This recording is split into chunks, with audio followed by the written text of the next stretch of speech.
लोकसभेत बहुमताने मंजूर करण्यात आलेलं वक्फ सुधारणा विधेयक आज भल्या पहाटे राज्यसभेत मंजूर करण्यात आलं। विरोधी पक्षाच्या अनेक खासदारांनी मध्यरात्री राज्यसभेमध्ये जोरदार भाषणे केली, पण त्या भाषणांपेक्षा सर्वात जास्त चर्चा होते ती शरद पवारांच्या अनुपस्थितीची।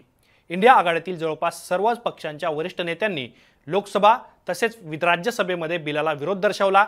अशा वेळी शरद पवार राज्यसभेतील चर्चा व मतदानावेळी कुठे गायब होते, साहजिकच असा प्रश्न अनेकांना पडलाय। एरवी संसदेमध्ये अनेक महत्त्वाच्या चर्चेत सहभाग घेणाऱ्या शरद पवारांनी वक्फ बिलावरील चर्चेला अनुपस्थिती दर्शवल्याने उलटसुलट चर्चा सुरू झाल्यात। शरद पवार गैरहजर का राहिलेत, त्यामागचं नेमकं खरं कारण काय आहे? त्याचबरोबर महत्त्वाच्या विधेयकांवेळी शरद पवार मोदी सरकारला सहकार्य करतात का, असा आरोप का केला जातोय, याचीही कारणं समजून घेऊयात। नमस्कार, मी आतिक आणि मुंबई तकमध्ये तुम्हा सर्वांचं स्वागत आहे। वक्फ सुधारणा विधेयक लोकसभेत पास झाल्यानंतर ते गुरुवारी चर्चेला येणार होतं। तसेच चर्चेनंतर मतदान होणार असल्याने त्यासाठी देशातील अनेक बडे राजकारणी दिल्लीत दाखल झाले। परंतु या राजकीय धुळ्यावेळी शरद पवार मात्र दिल्लीत फिरकले सुद्धा नाहीत। ते दिल्लीत का गेले नाहीत, असा प्रश्न उपस्थित होण्यापूर्वीच त्यांच्या कार्यालयाकडून याबद्दलची माहिती देण्यात आलेली होती। बुधवारी व गुरुवारी शरद पवार हे मुंबईतच असतील असं सांगण्यात आलं, परंतु ते राज्यसभेच्या कामकाजात सहभागी का होणार नाहीत याचं कारण त्यांच्या कार्यालयाकडून स्पष्ट करण्यात आलेलं नव्हतं। प्रकृतीच्या कारणास्तव शरद पवार दिल्लीला गेले नाहीत अशा बातम्या माध्यमांमध्ये सुद्धा फिरत होत्या। परंतु या सगळ्या चर्चांवेळी शरद पवार शुक्रवारी म्हणजेच आज सकाळी दिल्लीसाठी रवाना झाले। वक्फ बिलाच्या मतदानावेळी शरद पवार राज्यसभेत नसल्याने यावरून विरोधकांमध्ये देखील अस्वस्थता निर्माण झाली आहे। याचं कारण मागच्या अनेक महत्त्वाच्या बिलावर चर्चा व मतदानावेळी शरद पवार संसदेमध्ये गैरहजर होते। ज्यावेळी तिहेरी तलाकच्या बिलावर राज्यसभेमध्ये मतदान झालं त्यावेळी सुद्धा राष्ट्रवादीचे 4 पैकी 2 खासदार हजर नव्हते।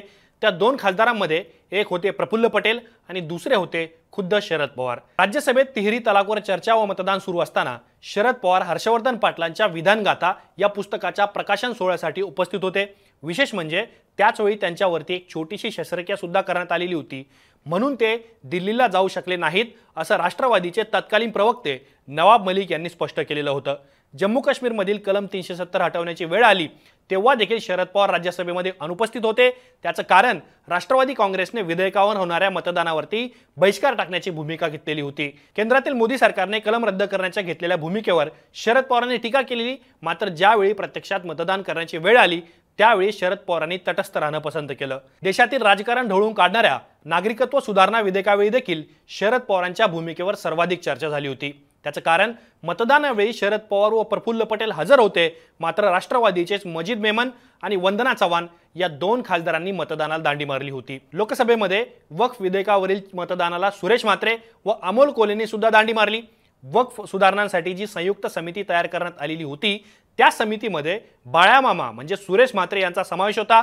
संयुक्त समितीच्या एकाही बैठकीला म्हात्रेंनी हजेरी लावलेली नव्हती, त्यामुळे बैठकीला किंवा मतदानाला न जाण्याची भूमिका त्यांनी का घेतली असावी याबद्दलची चर्चा राजकीय वर्तुळामध्ये रंगलेली आहे। तिहेरी तलाक, कलम 370, CAA कायदा किंवा आता वक्फ सुधारणा विधेयकाच्या मतदानावेळी घेतलेल्या भूमिकेवरून शरद पवार हे केंद्रातील मोदी सरकारला महत्त्वाच्या मुद्द्यांवरती सहकार्य करतायत का, असा सवाल निर्माण होतोय। शरद पवारांच्या प्रकृतीच्या कारणामुळे त्यांच्यावर प्रवासाची व दौऱ्याची निश्चितच बंधनं निर्माण होतात, त्यामुळे ते फार प्रवास करणं टाळत असल्याचं सांगितलं जातं। त्यामुळे आता वक्फ विधेयकाच्या मतदानावेळी त्यांनी दांडी मारल्याने राजकीय वर्तुळामध्ये उलटसुलट चर्चा सुरू झाल्यात। हा व्हिडिओ तुम्हाला कसा वाटला हे आम्हाला कमेंट बॉक्समध्ये नक्की कळवा। असेच माहितीपूर्ण व्हिडिओ पाहण्यासाठी मुंबई तकच्या YouTube चॅनलला सबस्क्राईब करायला विसरू नका।